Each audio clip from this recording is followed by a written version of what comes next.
வணக்கம். இது வஞ்சமலர் தமிழ் கிரியேஷன். நீங்க சேனலுக்கு புதுசுன்னா சப்ஸ்கிரைப் பண்ணுங்க, கூடவே பெல் பட்டனும் கிளிக் பண்ணுங்க. உங்களுக்கு இந்த வீடியோ பிடிச்சிருந்துச்சுன்னா லைக்கும் ஷேர் பண்ணுங்க. அட்சய திரிதை என்றால் என்ன?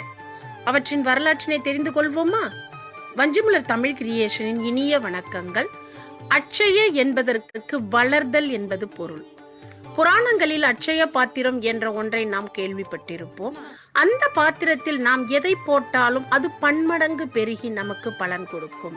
அதுபோலதான் அட்சய திரிதையின் நன்னாளில் நாம் வாங்கும் எந்த பொருளும் நமக்கு நீண்ட நாள் நீடித்து உழைக்கவும் அதை போல பல மடங்குகள் பெருகவும் செய்யும். மகாலட்சுமியின் அம்சம் கல் உப்பு என்பதால் பணம் அதிகம் சேர கல் உப்பு புதிதாக கடைக்கு சென்று வாங்கி வரும் வழக்கமும் நம்மிடையே உண்டு.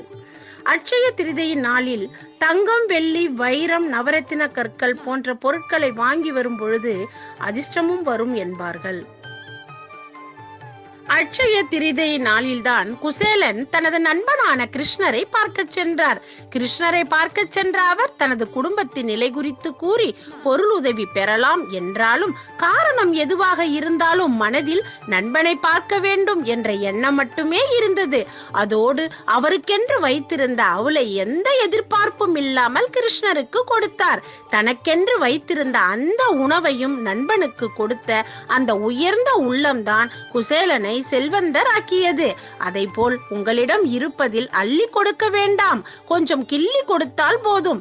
இந்த நன்னாளில் உணவில்லாமல் பசியால் வாடும் வயிற்றில் விழும் சில பருக்கைகள் உங்களது உழைப்பில் வந்ததாக இருந்தால் அதைவிட பெரிய புண்ணியம் ஏதுமில்லை. அடுத்ததாக ஆதிசங்கரர் கனகதாரா ஸ்தோத்திரம் பாடி தங்க நெல்லிக்கனியை பொன்மழையாக பொழிய செய்த நாளும் இந்த அட்சய திரிதை நாள்தான். கேரள மாநிலம் காலடி என்னும் ஊரில் சிவகுரு ஆரியாம்பாள் என்ற தம்பதியருக்கு பிறந்தவர் ஆதிசங்கரர்.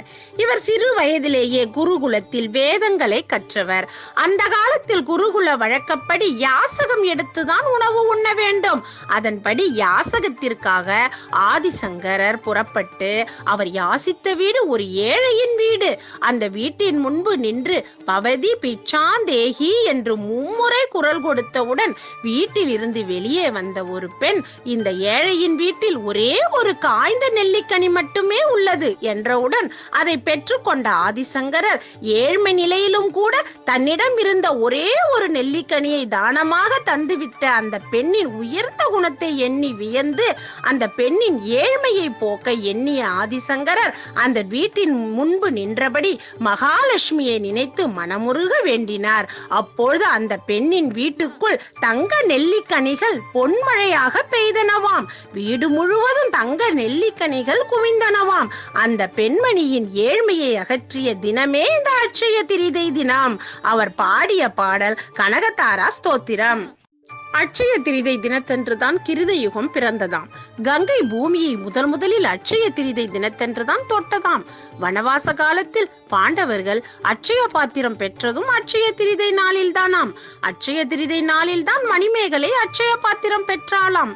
ஐஸ்வர்யலட்சுமி, தானியலட்சுமி அவதாரங்கள் நிகழ்ந்ததும் அட்சய திரிதை நாள் தானாம். அட்சய திரிதை தினத்தன்று குபேரன் நிதி கலசங்களை பெற்றதும் அந்நாளாம். விஷ்ணுவின் 6வது அவதாரமான பரசுராமர் அட்சய திரிதை தினத்தன்றுதான் அவதரித்தாராம். அட்சய திரிதை நாளில் தான் விநாயகருக்கு மகாபாரதத்தை வியாசர் போதித்தார். ஹரியானா, பஞ்சாபில் அட்சய திரிதை தினத்தன்று மறக்காமல் மண்வெட்டி எடுத்து வயலுக்கு செல்வார்களாம். ஜெயின் இனத்தவர்களுக்கு அட்சய திரிதை புனித நன்னாளாம். அட்சய திரிதை நன்னாளில் உணவு கடவுளான அன்னபூரணி அவதரித்தாளாம். அட்சய திரிதை தினத்தன்றுதான் பிரம்மா உலகை படைத்தாராம். அட்சய திரிதை நாளில்தான் மதுரை மீனாட்சியை சுந்தரேஸ்வரர் மணந்தார் என்று புராணங்கள் கூறுகின்றன. ஒவ்வொரு அட்சய திரிதைக்கும் தவறாமல் தானம் செய்தால் மறுபிறவியில் அரசனுக்கு இணையாக செல்வந்தராக பிறப்பார்கள் என்பது ஐதீகம். அன்றைய தினம் அதிகாலையிலேயே பிரம்ம முகூர்த்தத்தில் எழுந்து நீராடிவிட்டு பூஜை அறையில் கோலமிட்டு அதன் மேல் ஒரு மணற்பலகையை போட்டு மேலே வாழை இலை ஒன்றினை இட வேண்டும்.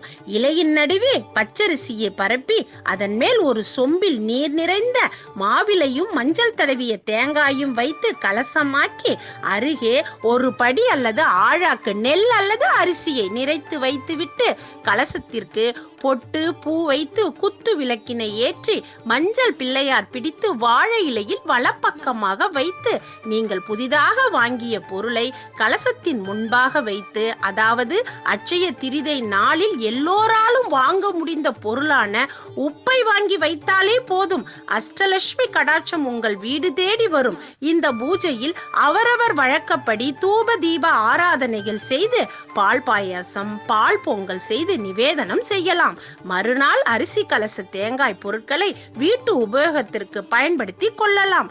அட்சய திரிதை என்று தங்கம் மட்டுமே வாங்க வேண்டும் என்றும் தங்கம் வாங்கினால் மட்டுமே தங்கும் பெருகும் என்பதில்லை. அன்றைய தினம் என்ன வாங்கினாலும் மேன்மேலும் பெருகும் என்பதுதான் ஐதீகம். திருமகள் திருமாலில் இதயத்தில் குடிகொண்ட தினம். அதனால் இன்றைய தினத்தில் லட்சுமி தேவியை மட்டும் வணங்காமல் பெருமாளையும் சேர்த்து வணங்க வேண்டும். செல்வத்திற்கு அதிபதியான குபேரரே செல்வத்திற்கு தெய்வமான லட்சுமியை தான் வணங்குவார். எனவே நாமும் மகாலட்சுமியை வணங்கி அவரின் பூரண அருளை பெறுவோமா? நன்றி.